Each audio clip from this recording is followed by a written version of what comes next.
Good morning children. మనం ఈరోజు ధర్మార్జునుడు పాఠంలోని ప్రశ్నలు, జవాబులు మరియు పదజాలం గురించి తెలుసుకుందాం. 1వ ప్రశ్న, పాండవుల గుణగణాల గురించి కవి ఏమని వర్ణించాడు, ఎందుకు? జవాబు: ధర్మరాజు నలుగురు తమ్ములు ఓటమి ఎరుగని వారు. శత్రువులను ఓడించడానికి, యాచకుల దీనత్వం పోగొట్టడానికి ఎల్లప్పుడూ ఉత్సాహం కలిగి ఉంటారు. వీరు మంచి పరాక్రమం గలవారు. పాండవులు 5గురు కోరిన కోరికలు తీర్చడంలో 5 దేవతా వృక్షాల వంటి వారని, శత్రువులను జయించడంలో విష్ణుమూర్తి 5 ఆయుధాల వంటి వారని, పవిత్ర ప్రవర్తనలో ఈశ్వరుడి 5 ముఖాల వంటి వారని లోకం పొగిడేటట్లు గుణవంతులుగా ఉండేవారు. పాండవులు స్నేహభావం, భక్తి, ప్రేమ, ఓర్పు కనబడేటట్లు పెద్ద చిన్న అనే తేడాలు తెలుసుకుని ఒకరి మాట మరొకరు దాటకుండా, చేసే పనులలో తేడా లేకుండా ఒకరి మనస్సును అనుసరించి మరొకరు నడుచుకుంటూ ఉండేవారు. అన్నదమ్ముల సరాగము అంటే పాండవులదే అని లోకము ప్రశంసించే విధంగా వారు ప్రవర్తించేవారు. 2వ ప్రశ్న, ఈ పాఠానికి ధర్మార్జునులు అనే పేరు తగిన విధంగా ఉన్నదని భావిస్తున్నారా, ఎందుకు? జవాబు: ఈ పాఠంలో మొత్తం 10 పద్యాలు ఉన్నాయి. అందులో మొదటి 4 పద్యాలలో ధర్మరాజు సుగుణాలను, ప్రజలను అతడు పాలించిన విధానమును వర్ణించారు. అలాగే చివరి 8, 9, 10 పద్యాలలో అర్జునుని సుగుణాలను, అతడి సౌందర్యాన్ని, దయాగుణాన్ని, అతడి యుద్ధ విజయాలను గూర్చి వర్ణించారు.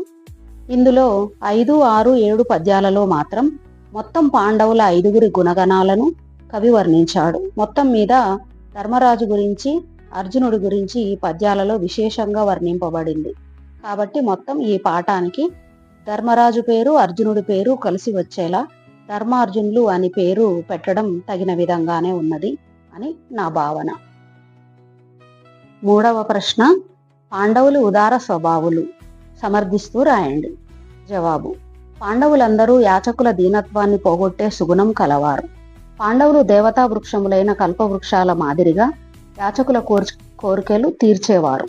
వారంతా పరస్పరం ప్రేమతో కలిసిమెలిసి ఉండేవారు. ధర్మరాజు శాంతి, దయలు ఆభరణంగా కలవాడు. సాధుజనులను ఆదరించేవాడు. దాన విజయందు ఆసక్తి కలవాడు. యాచకులకు అడిగిన దానికంటే ఎక్కువ ఇచ్చేవాడు. ఇక అర్జునుడు ధార్మికుడు. అర్జునుడు దయారసంలో శ్రీకృష్ణునికి ప్రాణసకుడు. ఈ గుణాలు అన్నీ పాండవుల యందు ఉండడం చేత వారిని ఉదార స్వభావులని చెప్పడం సరి అయినదే.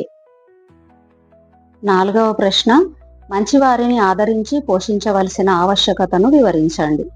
జవాబు: మంచివారు అంటే సత్పురుషులు. ప్రభువులు మంచివారిని ఆదరించి వారికి ఉద్యోగం ఇచ్చి వారిని పెంచి పోషించాలి. యోగ్యుడైన రాజు తన విచక్షణ జ్ఞానంతో ప్రజల మంచి చెడులను ముందుగా గుర్తించాలి. మంచివారిని ప్రోత్సహించాలి, చెడును ఖండించాలి. మంచివారిని మనం ఆదరిస్తే లోకంలో చెడ్డవారికి ఆశ్రయం లభించదు.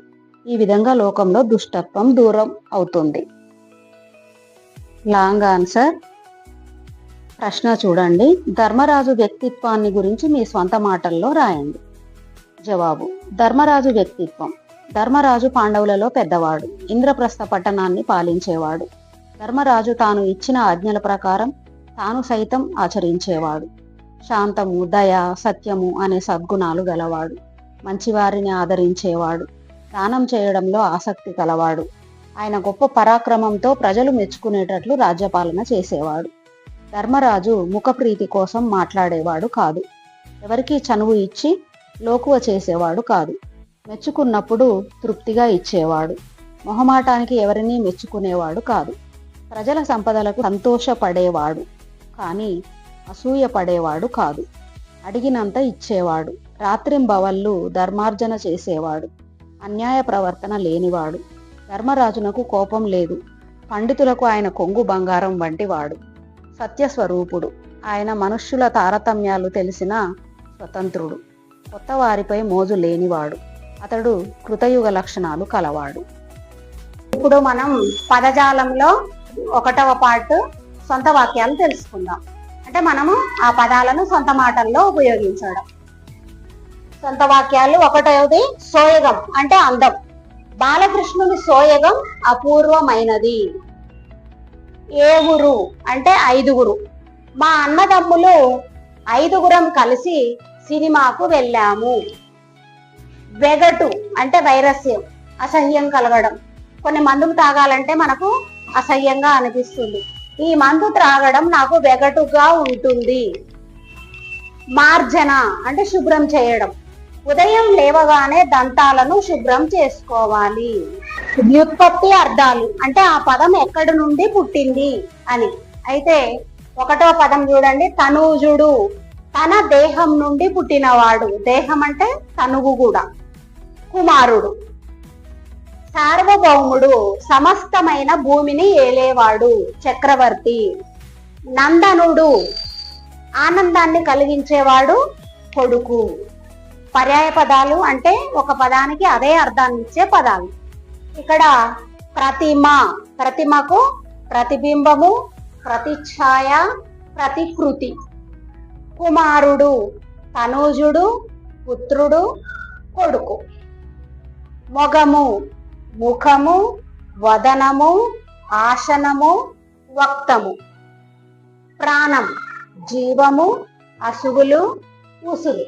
ప్రకృతి, వికృతి అంటే ప్రకృతి అంటే మనకి గ్రంథస్థమైన భాష, వికృతి అంటే పల్లెల్లో మాట్లాడే భాష. ప్రకృతి ఒకటోది చూడండి, ధర్మము, దమ్మము. వృద్ధులు, పెద్దలు. ఆజ్ఞ, ఆన. భాష, భాష. నానార్థాలు ఇప్పుడు మనం చెప్పుకునేది. మనం ఇంతకుముందు పర్యాయ పదాలు చెప్పుకున్నాము. నానార్థాలంటే ఒక పదానికి వేరు వేరు అర్థాలు, అంటే డిఫరెంట్ మీనింగ్స్. దాంట్లో మొదటి చూడండి, రాజు. రాజు అంటే ప్రభువు, ఇంద్రుడు. ప్రియం అంటే ఎక్కువ ధర, చాలా ఎక్కువ, హెచ్చు వెల, ఇష్టం. దిక్కు అంటే దిశ, ఆశ్రయం. చిత్తము అంటే మనసు, ఇష్టం. నెక్స్ట్ వీడియోస్ కోసం ఈ ఛానల్ని సబ్స్క్రైబ్ చేసుకోండి. Thank you for watching.